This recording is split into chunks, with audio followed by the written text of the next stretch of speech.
म्हणजे शांत निवांत 1 वाजून गेले होते. सगळीकडे शांतता पसरली होती. मी साहिल चादरीखाली शांतपणे झोपलो होतो. पण माझ्या पोटात अचानक एक तीव्र कळ आली. मला लघवी तुंबल्याची जाणीव झाली आणि त्यामुळे माझी झोपमोड झाली. नाईलाजाने मला उठावं लागणार होतं. पण त्या क्षणी माझ्या कानावर कुजबुजीचे शब्द पडले. अहो काय करताय, जरा धीर धरा की. आपल्या बाजूला एक जवान मुलगा झोपलाय, याचं तरी भान ठेवा. तो उठला म्हणजे सगळी पंचायत होईल. माझ्या अलका काकूच्या दबक्या आवाजातील कुजबूज माझ्या कानावर पडली. मी कान टवकारले. अगं असं काय करतेस, रात्रीचे 1 वाजले. झोपला असेल तो, कशाला उडतोय तो आता. खूप दिवस झाले माझा उपवास चालू आहे, आता सहन नाही होत, लगेच उरकतो. हा आवाज आमच्या काकांचा होता. त्यांच्या आवाजात अधीरता आणि आजवर स्पष्ट जाणवत होतं. तुम्ही सांगून काही ऐकणार नाही, स्वतःचं नेहमी खरं करता. माणसाने इतकं पण होऊ नये. त्याने ऐकलं किंवा पाहिलं तर काय होईल याचा तरी विचार करा. काकूच्या आवाजात चीड आणि वैताग स्पष्ट जाणवत होता. अगं काय तू पण एवढं काय घाबरतेस, त्याला काय आहे, पटकन करू ना. काका आजारवा करत बोलला. अहो काय करणार आहे म्हणजे काय, 20 वर्षाचा मुलगा आहे तो, 20 महिन्याचा नाही म्हणे, त्याला काय कळतंय. खरंच काही अक्कल नाही तुम्हाला. काकू परत चिडून बोलली. ते मला काही माहीत नाही, मला पाहिजे आता. 15 दिवस झाले परेशान आहे, आता नाही धीर धरू शकत, आटपतो. काका निर्चयाने बोलला. ठीक आहे, करा तुमच्या मनासारखं, सांगून ऐकणार नाही तुम्ही. काकूने हात पत्करलं, आपला विरोध थांबवला. हा सगळा संवाद मी चादरीच्या आतून ऐकत होतो. खरं तर मी एवढ्या रात्री कधी उठत नाही, नव्हे मला कधी जागच येत नाही. पण आज अचानक लघवीच्या जाणीवेमुळे झोपमोड झाली असावी. काकूंचा संवाद बंद झाल्यामुळे मी अजूनच सावध झालो. क्षणात मला कापडाची सळसळ आणि शरीराची चुळबुळ जाणवू लागली. 10-15 सेकंदामध्ये मला जोरजोरात श्वास आत बाहेर होण्याचा आवाज येऊ लागला. मी समजून गेलो काय चालू होतं ते. मध्ये दबक्या आवाजातील हो हो असे उद्गार ऐकू येऊ लागले. थोडासा कळकण्याचा आवाज पण येऊ लागला. माझ्यासाठी हे सगळं नवीन होतं. काय करावं तेच कळत नव्हतं. काय चाललंय हे पाहण्यासाठी खूप उत्सुकता होती, पण पाहू शकत नव्हतो. माझी पाठ त्या दोघांकडे असल्यामुळे मी जर पाहण्याच्या इच्छेने वळलो असतो तर ते दोघं सावध झाले असते. नाईलाजाने मी फक्त कानाने ऐकत राहिलो. अचानक हळू असा हा आवाज आला. हा आवाज काकूचा होता. आधी नको नको बोलणारी काकू बहुतेक रंगात आली होती. कसं वाटतंय, मजा येते ना, काकाने विचारलं. गप्प बसा, तुमच्या जिभेला काही हाड, पटकन आवरा पाहू, सगळीच पंचायत होईल. काकूने परत तिचा नाटकी विरोध चालू केला. काय तू पण स्वतः एन्जॉय करणार तर नाहीच आणि दुसऱ्याला पण नाही करू देणार. काका तक्रारीच्या स्वरात बोलला. ओ एन्जॉय करणारे, का वेळ काही कळतं की नाही, आवरा ना लवकर. काकूच्या आवाजात उत्कंठा जाणवत होती आणि श्वास पण फुलला होता. अगं हो ग, बस थोडा वेळ, असं म्हणत काकाने दार लावायला सुरुवात केली. अहो काय करताय, जरा हो ना, आवाज करू का नका आणि पटकन आवरा बघू आता. काकूने परत काकाला झापत घाई करायला सुरुवात केली. ही सगळी कुजबूज अगदी हलक्या आवाजात सुरू होती. नशीब मी त्यांच्यापासून जेमतेम 3-4 फूट लांब होतो. त्या दोघांच्या आणि माझ्यामध्ये त्यांचा 8 महिन्याचा मुलगा होता. अंतर जास्त नसल्याने मला सगळं काही अगदी क्लिअर ऐकायला येत होतं. आता दोघांचे पण श्वास फुलले होते. काकाला चांगलीच धाप लागली होती. तो अगदी 2-3 किलोमीटर पळून आल्यासारखं धाप टाकत होता. काकूच्या पण पायातील पैंजण आणि हातातल्या बांगड्यांचा चुनचुन असा आवाज येत होता.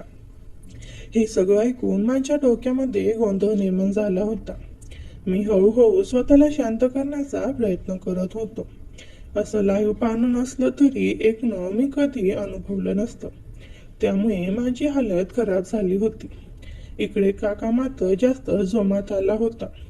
आता काकू पण काही तक्रार करताना दिसत नव्हती. तिच्या किणकिणाचा आवाज वाढला होता. काकासोबत तिच्या पण तोंडातून दबका गप्पा निघत होते. फरक एवढाच होता की काका जरा जास्त मोठ्याने बोलत होता, तर काकूने अशा अवस्थेमध्ये पण त्यावर अंकुश ठेवला होता. दोघांच्या पण वाढलेल्या श्वासावरून जाणवत होतं की काका आता जायला आला आहे. आणि ते खरंच होतं. 1-2 मिनिटांमध्ये काका बोलला, झोप येतंय, कुठे झोपू, कुठं पडून म्हणून काय विचारताय. काकू ढाप टाकत बोलली, आतमध्ये झोपा, अंतरून खराब करू नका. काकूने असं बोलताच काका झोपायला लागला. मध्येच एक दाबण्याचा आवाज जाणवला. मिनिटभर असाच गेला असावा. थोड्या वेळात काकूंचा आवाज ऐकू आला. काय वेड्यासारखं ओरडता तुम्ही. तुमच्या आवाजाने तो नक्की उठला असता. मी वेळेवर तोंड दाबलं म्हणून बरं, नाहीतर शेजारी पाजारी पण जागे झाले असते. काकाचा आवाज दाबल्यासारखं का जाणवत होता याचा उलगडा झाला. काका जास्तच आवाज करत होता आणि त्या आवाजामुळे मी उठू नये म्हणून काकूने त्यांचं तोंड दाबून धरलं होतं. काय करू, खूप दिवसांनी आल्यामुळे कंट्रोल नाही झालं मला. काका धाप टाकत बोलला, म्हणे कंट्रोल नाही झालं ना आता मनोजोग, उठा आता तरी. काकू खेचकत पण दबक्या आवाजात बोलली. परत मला शरीराची चुबू आणि कपड्यांची सळसळ जाणवली. ती 4-5 मिनिट तशी जाणवत राहिली. मध्येच काकूंच्या पागड्यांच्या किणकिणाटाचा आवाज येत राहिला. मी ओळखलं, काकू बहुधा साडी नीट करत असावी. असा धडक करून मी मान मागे वळून पाहिलो. काकू माझ्याकडे पाठ करून साडी खोचत होती. पदर खाली पडल्यामुळे तिची पाठ उघडी होती. मागून ब्लाऊज थोडा तोडका असल्यामुळे तिची पूर्ण पाठ अंधारात अंकुशी दिसत होती. ते दृश्य पाहताच माझ्या डोक्यात एक जोरात आचका दिला. मी नीट पाहिलं, ती काहीतरी उचलण्यासाठी उजव्या बाजूला थोडी वळून वाकली. तेव्हा मधून मला तिचा उजवा लाल दिसला. माझ्या लक्षात आलं की ती तिची दसी घेण्यासाठी झुकली होती. उचलून तिने आधी सरळ केली आणि मग आधी डावा पाय उचलून त्यात घातला, नंतर उजवा, नंतर तिने वर सरकवली. नीट बसावी म्हणून तिने साडीवरून थोडी ॲडजस्टमेंट केली आणि तसं करताना तिच्या इलेक्ट्रिकची स्किनवर आपण चटचट असा 2-3 वेळा आवाज आला. हे सगळं पाहून, खरं तर ऐकून आणि अंशतः पाहून माझा जीव कासावीस झाला होता. कधी एकदा राग काढतो असं झालं होतं. सगळं व्यवस्थित झाल्यावर तिने काकाकडे नजर टाकली तर तो आता घोरायला लागला होता. काकूने मानेला झटका देत हलक्या आवाजात बोलली, स्वतःचं झालं की झालं, दुसऱ्या माणसाचा विचारच करायचा नाही. एवढं बोलून ती माझ्याकडे वळायला लागली. तसं मी सावध होत सर्व झालो. नंतर काय झालं माहीत नाही, पण काकूचा पण काही वेळाने लयबद्धपणे हळूवार घोरण्याचा आवाज येऊ लागला. मी ओळखलं, काकू पण झोपी गेली होती. माझी मात्र झोप उडाली होती. मनात विचारांचा कल्लोळ चालला होता. स्वतःला शांत करणं गरजेचं होतं, नाहीतर मला झोप येणार नव्हती. मी अगदी कसकसून भावना दाबत होतो. असं करताना आवाज होत नाही याची दक्षता घेत होतो. मी उजव्या अंगावर झोपलो असल्याने मला डाव्या हाताने तोंड झाकावं लागत होतं, ज्याची मला सवय नव्हती. काय करावं सूचना म्हणून मी धाडस करून पाठीवर झोपलो. गुडके वागडून चादर वरती डोक्याखाली आणि खाली पायाखाली धरली. असं करण्याने चादराने माझ्यामध्ये गॅप तयार झाला. आता मला सवयीप्रमाणे उजव्या हाताने मोकळीक मिळाली आणि आवाज पण होत नव्हता. अचानक मला काकूचा पाठमोरीचा सीन आठवला आणि माझ्या अंगाला एक आचका बसला. मी पटकन डाव्या अंगावर वळलो आणि अंगाखाली अडलेल्या सादीवर झोपू लागलो. अगदी शेवटचा मी सरळ पाठीवर झोपलो. थोडं गलित गात्र आणि थकल्यासारखं वाटत होतं. जे काही घडलं ते आठवून कधी झोपी गेलो समजलंच नाही. सकाळ झाली. कानावर आवाज आला, ओ साहिल, उठा आता, 12 वाजले, अजून घोरतोय, उठ बघू लवकर. मला कुणीतरी हलवत असल्याचा भास झोपेत होत होता. डोळे किलकिले करून पाहिलं तर काकू माझ्या चेहऱ्यावर झुकून माझा खांदा हलवत मला उठवण्याचा प्रयत्न करत होते. 12 वाजलेत असं काकूने बोलताच मी धडपडून उठलो आणि समोरच्या भिंतीवर लावलेल्या गड्राकडे पाहिलं. 8:30 वाजले होते. मी थोडा गोंधळून काकूकडे पाहिलं तर ती खळखळून हसायला लागली. मी समजून गेलो काकू माझी टांग खेचते. काय काकू, सकाळी सकाळी मीच भेटलो का? मी जरा चिडून पण हसत बोललो. मग एवढं काय घोडे पेचके झोपला होता? 8:30 वाजले तरी डोळे उघडेनात. अशी कोणती परी आली होती स्वप्नात ते तरी सांगा. काकूने मला चिडवत विचारलं. परी स्वप्नात यायला आमचं नशीब कुठं एवढं चांगलं आहे. गरीब माणूस आम्ही. बरं काका कुठे आहेत? विषय बदलावा म्हणून मी काकूला प्रतिप्रश्न केला. ते गेले दुधाची पिशवी आणायला. तुमच्यासारखी आळशी नाही ते. अंघोळ वगैरे करून गेले. तिने जरा खोचकपणे माहिती दिली. मला त्याचा काही वाटलं नाही, कारण काकूचा स्वभावच असा होता. पटकन काहीही बोलून द्यायची, कोणाचीही कसलीही भीडभाड न ठेवता. बरं समजलं. आता आम्हाला काही कामच नाही तर काय करू? मी थोडासा भोळा न उदास चेहरा करत विचारलं. काही नका करू, पाणी तापले गॅसवर, अंघोळ करून चहा घ्या. काकू किचनकडे वळत बोलली. तसं मला साडीवरून तिच्या भरगच्च देहाचं दर्शन घडलं आणि मला रात्रीचा सीन आठवला. खरं तर माझ्या मनात काकूबद्दल कधीच असले विचार आले नव्हते. ती नेहमीच माझ्यासोबत अगदी क्लोज फ्रेंड प्रमाणे राहायची, वागायची. पण रात्रीच्या प्रकारामुळे माझं मन थोडं बदलल्यासारखं वाटलं मला.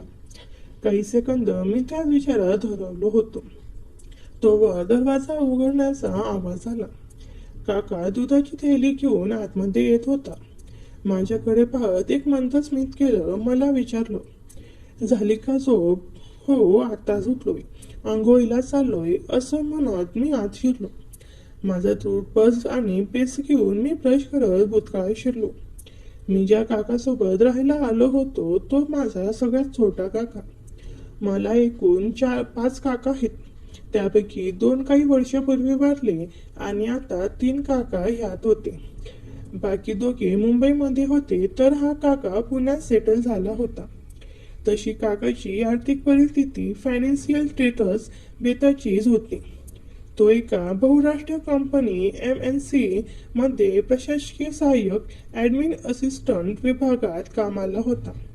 त्याची मंथली सॅलरी महागाईच्या तुलनेत फक्त ठीकठाक होती. नुकतंच माझं पदवीपर्यंतचे शिक्षण पूर्ण झाल्यामुळे मी ते उत्तम पगाराच्या नोकरीच्या शोधात आलो होतो. घरातल्यांनी काकाकडे घातल्यामुळे काकाच मला घेऊन आला होता. 20व्या वर्षी माझं ग्रॅज्युएशन पूर्ण झालं होतं, कारण मला 4थ्या वर्षी शाळेत टाकलं होतं.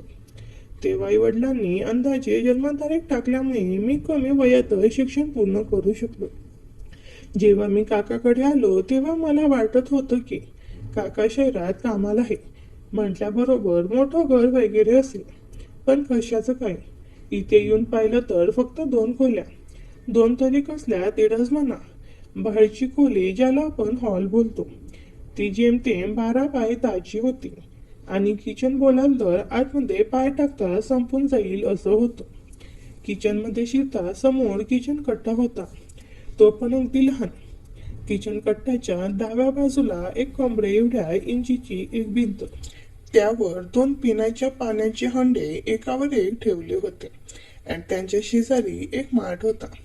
त्याच्याच पलीकडे 2 ते 2.5 फूट जागा सोडून भिंत होती आणि जो तो काही स्पेस होता ती अंघोळीची मोरी, जिथे मी सध्या ब्रश करत उभा होतो. मोरीतून तिथून आपण बाहेर येतो. त्याच्या समोरच भांडी ठेवण्याची एक स्टीलची मांडणी होती आणि तिच्या शेजारी एक फ्रीज होता. म्हणजे एकूणच किचनची खोली फार तर 8 बाय 8ची असेल. मध्ये फक्त 2च माणसं उभी राहू शकतील एवढीच जागा होती. बाहेरच्या खोलीमध्ये एक कपड्याचं कपाट, एक टेबल ज्यावर टीव्ही ठेवला होता आणि एक छातीच्या उंचीवर देवारा अडकवलेला होता. हे सगळं सामान सोडलं तर मध्ये जेमतेम 3-4 मोठी लोक झोपू शकतील एवढी जागा होती. जेव्हा मी पहिल्यांदा खोलीमध्ये पाय टाकला तेव्हाच माझा भ्रम निराश झाला होता. पण कालांतराने जेव्हा काकू सोबत बोलायचो तेव्हा तिने मला सगळी परिस्थिती समजावून सांगितली. तेव्हाच मी मनाला समजूत घातली आणि असं असेल तर राहावं लागेल हे समजून गेलो. माझी काकूचं नाव अलका. ती जेव्हा काकासोबत लग्न करून आली तेव्हा ती 7वी मध्ये होती. तेव्हा काकू फार फार तर 21-22ची असेल. का आणि तिच्यामध्ये 7-8 वर्षाचा फरक होता.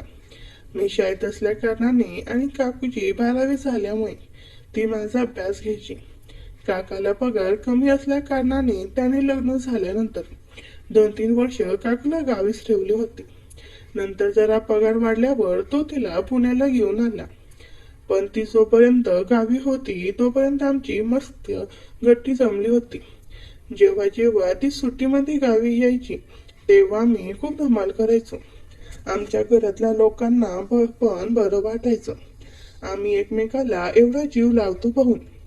पण काकू जशी माझ्याशी वागायची त्याच्या विरुद्ध इतर लोकांसोबत वागायची. तिचं कारण मला नंतर काकूने सांगितलं होतं. काकू आमच्या आजूबाजूच्या लोकांमध्ये भांडखोर म्हणून प्रसिद्ध होती. एकदा भांडायला लागली की समोरच्याला सुट्टी द्यायची नाही. त्यामुळे तिच्या नादी कोणी लागत नसे. काका पण तिच्याशी दबकून राहायचा. तसा पण तो आधीपासून मितभाषी आणि शांत स्वभावाचा आहे. काकू बाकी लोकांसोबत कशी वागली तरी माझ्यासोबत अगदी प्रेमपणे वागायची. तसं पाहिलं तर त्या दोघांचा संसार छान आणि सुखाचा चालला होता. पण आयुष्यात खरंच खंत होती. ती म्हणजे लग्न होऊन 7 वर्षे झाली तरी त्यांना अपत्य प्राप्ती झाली नव्हती. खूप नवस सायास देवऋषी डॉक्टर दवाखाने केली तरी काही फरक पडत नव्हता. सगळे शेवटी खचून गेले होते. तेवढ्यात काकूला दिवस गेले. फायदा नक्की कशाचा झाला माहीत नाही. पण तब्बल 7 वर्षानंतर काकूने कोंडस मुलाला जन्म दिला. तो आता 7 ते 8 महिन्याचा झाला होता. मला पण एक खेळायला छोटा मित्र मिळाल्यामुळे मी त्याचा खूप लाड करायचो. नक्की काय चमकवत आहे दात की ब्रश?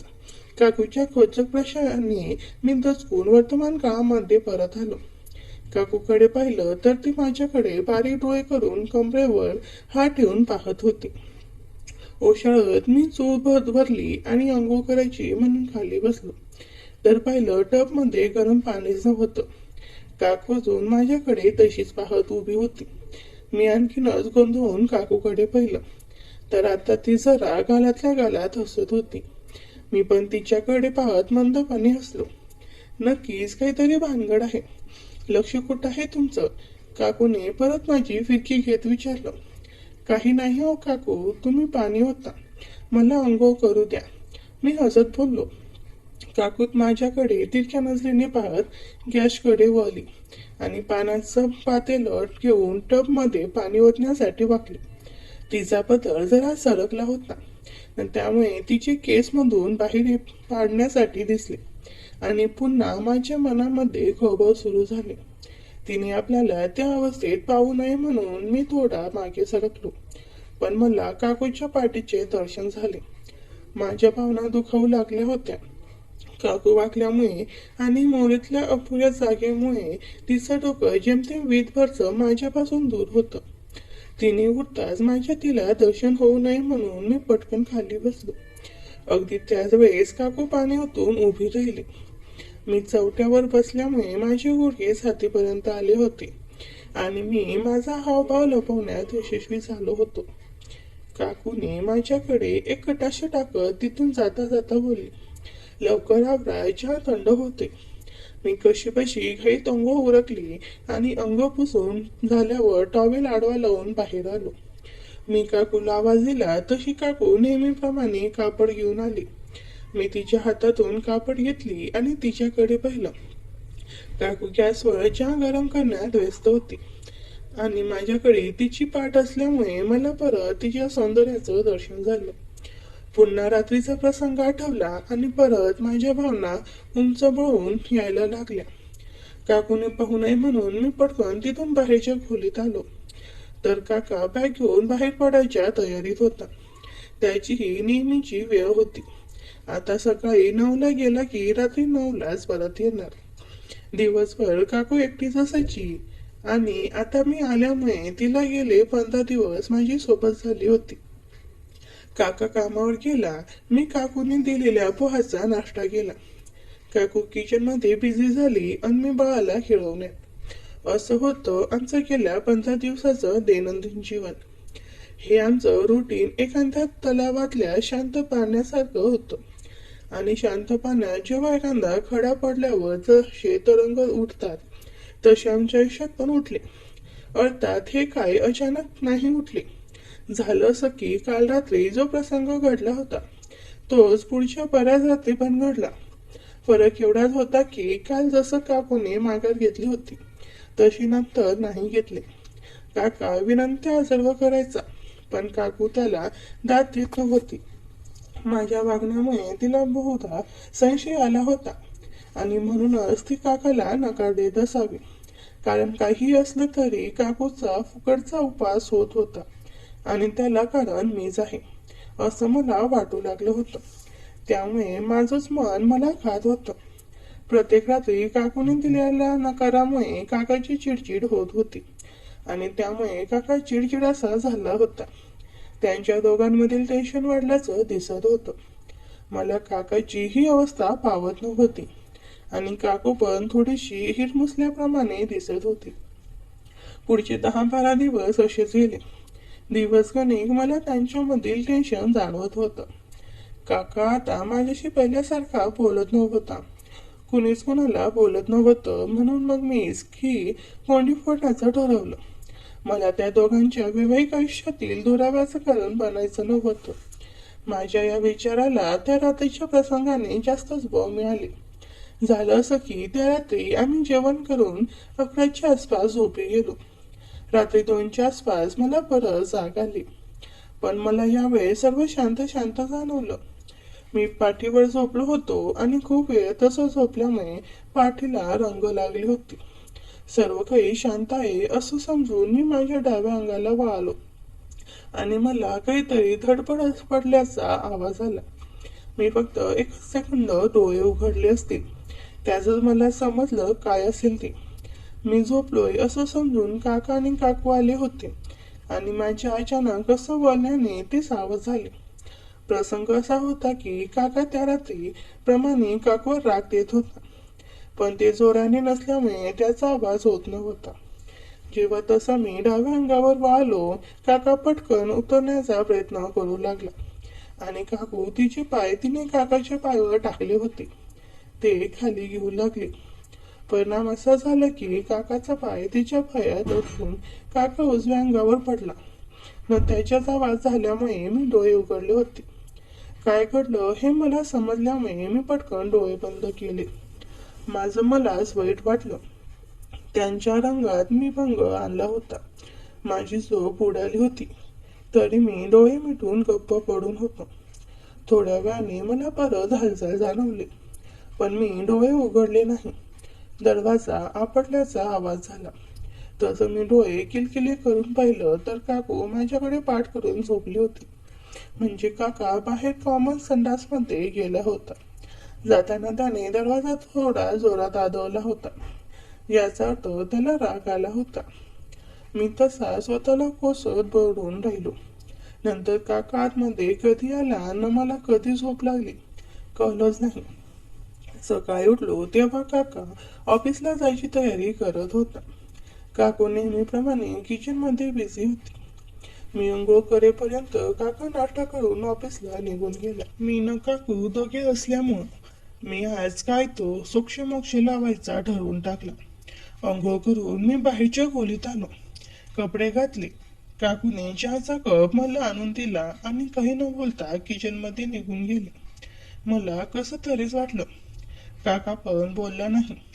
काकू पण न बोलता आतमध्ये निघून गेली होती. माझं टाळं साकारलं.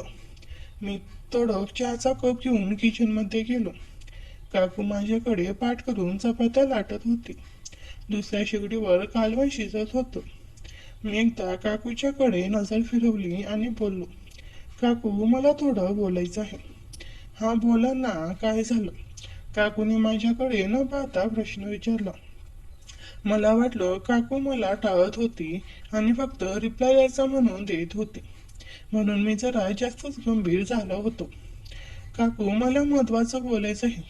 तुम्ही तिकडे तोंड करून बोलणार असाल तर मला बोलता येणार नाही. मी असं निक्षून बोलल्यामुळे काकूचा नाईलाज झाला आणि तिने गॅस कमी करून माझ्या समोर येऊन उभी राहिली. तिच्या चेहऱ्यावर थोडा अडचण आणि चिंतेचे भाव स्पष्ट दिसत होते. बोला, एवढं काय महत्वाचं बोलायचं आहे? काकूने थोड्या उत्सुकतेने विचारलं. मी गावी जायचं म्हणतोय. मी सरळ मुद्दाला हात घातलं म्हटलं. काकूला बहुता हे अपेक्षित नसावं, म्हणून तिने गॅस बंद केला आणि माझ्यासमोर येऊन उभी राहिली. का हो, काय झालं अचानक? काकूने विचारलं. करिअर आणि आर्थिक नियोजन याला प्राधान्य देणं गरजेचं आहे. मी सरळ सांगून टाकलं, पण खरं कारण लपवलं. खरं बोलून मला काकूला दुखवायचं नव्हतं. तुम्हाला कोणी काही बोललं का? असं का बोलताय? 1 महिना झाला म्हणून काय झालं? आम्ही तुम्हाला बोललो का की आता तुम्ही जॉब शोधायला चालू करा म्हणून? काकूने प्रश्नाची सरबत्ती सुरू केली. तसं नाही, मला कुणी काही बोललं नाही ना. मी नोकरी शोधावी म्हणून मागे लागला आहात, पण मला ठीक नाही वाटत म्हणून बोललो. मी स्पष्टीकरण दिलं. काकूने तिच्या नेहमीच्या शैलीमध्ये दोन्ही हात कमरेवर आणि डोळे बारीक करून माझ्याकडे थोडा वेळ पाहिलं. न बोलली. खोटं बोलता येत नसेल तर बोलू नये माणसानं. तुमच्या चेहऱ्यावरील भाव सरळ सांगताय की तुम्ही खोटं बोलताय म्हणून. म्हणे महिना झाला येऊन आणि नोकरी नाही भेटत. जॉब भेटायला तुम्ही शोधलं तरी का? इथे तुम्हाला आणताना आपलं काय ठरलं होतं आठवतं का तरी? तेव्हा थापा मारणं बंद आणि झालं ते अगदी स्पष्ट सांगा बघू. काकूने माझी चोरी पकडत दर हाटत विचारलं. तिचं म्हणणं बरोबर होतं. मी इथे येताना काका आणि काकू दोघे पण बोलले होते की इथे काही दिवस राहावं आणि मग नोकरी शोधावी. त्याला कारण असं होतं की एकदा का कॉर्पोरेट जॉब लागला की हालत अगदी कुत्र्यासारखी होते आणि त्याला निवांत वेळ मिळत नाही. विशेष म्हणजे या डॉला काकाचाच होता. पण काही क्षण काकूकडे पाहिलं आणि बोललो. मला खरं कारण नाही सांगता येणार.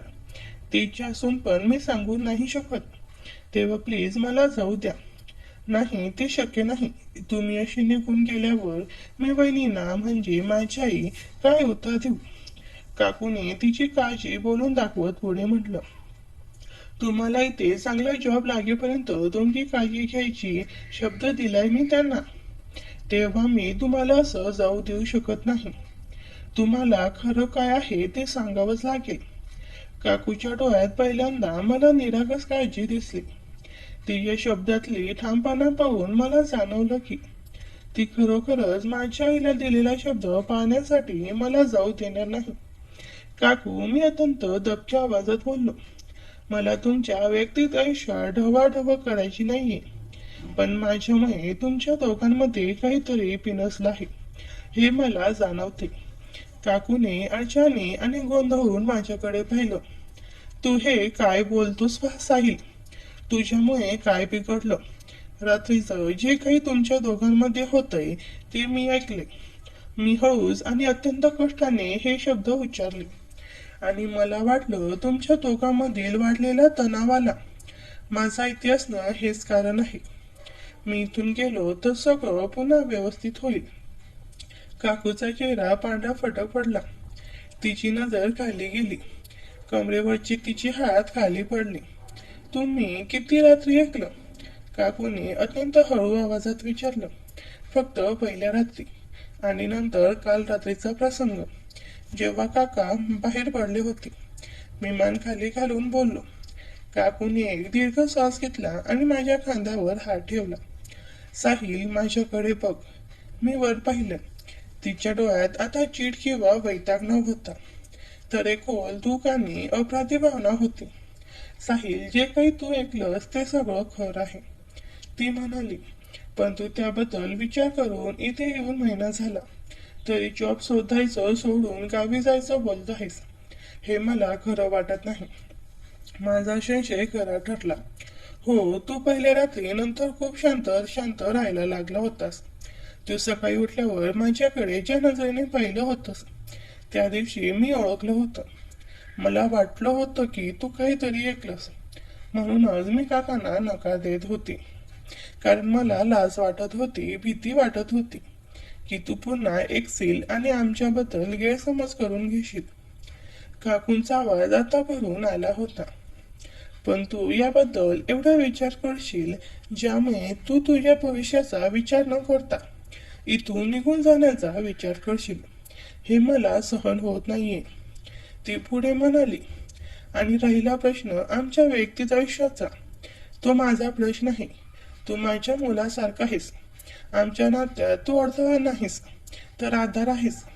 तुझा जॉब लागेपर्यंत मी तुला इथून जाऊ देणार नाही. तू मला माझ्या आईला दिलेला शब्द आठवण करून दिलास, तर मी तुला तुझ्या काकांना दिलेला शब्द आठवण करून देते. पण काका, मी अडकवलो. काका थोडा चिडचिडा झालाय, पण तो तुला खूप जीव लावतो. मी त्याला समजावेल. तू आता कामाला लाग आणि नोकरी शोधायला सुरुवात कर. तुझा अभ्यास, तुझं काम, तुझा जॉब, हे सगळं आमच्यासाठी जास्त महत्वाचं आहे, ती म्हणाली.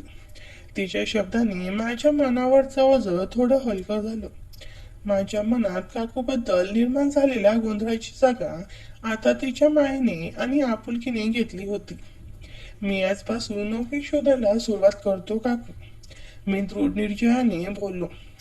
काकूच्या चेहऱ्यावर एक समाधानाचं हसू आलं.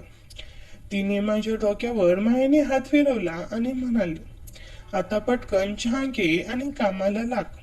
बघ, तुला चांगली नोकरीची संधी लागल्यावर आपण सगळे मिळून मोठी इन्व्हेस्ट करू. मी चहाचा कप घेतला, पण तिच्या डोळ्यात पाहून मला वाटलं, मी इथे राहणं हे केवळ माझ्या भविष्य नाही साठी, तर ते कुठेतरी तिच्यासाठीही महत्वाचं आहे. तिच्या मनात असलेल्या अपराधी भावनेवर मात करण्यासाठी तिला माझ्या विश्वासाची आणि सोबतची गरज आहे. आणि आज मी तिला ती दिली होती. मी हसून बोललो, नक्कीच करू काकू. मला चांगला जॉब लागल्यावर मी तुम्हाला मोठी पार्टी देईन. मी आतून एक मोकळा श्वास घेतला. आता माझ्या डोक्यात फक्त जॉब आणि काकूचा विश्वास जिंकणे एवढे दोन विचार होते. साहिलने त्याच दिवसापासून नोकरी शोधायला सुरुवात केली. तो रोज आर्थिक पेपर्स वाचायचा, ऑनलाईन नोकरी पोर्टल्सवर व्यावसायिक अर्ज करायचा आणि जिथे कुठे मुलाखती असतील तिथे जायचा. रात्री काका काकू त्यांच्यातील खासगी संबंधाची सळसळ आता थांबली होती. काकूने काकाला समजावलं होतं आणि साहिलच्या भविष्याचा विचार करण्याची गरज त्याला पटवून दिली होती. 2 महिन्यानंतर साहिलला एका चांगल्या बहुराष्ट्रीय कंपनी MNC मध्ये ऍडमिन असिस्टंट म्हणून पहिली नोकरी मिळाली.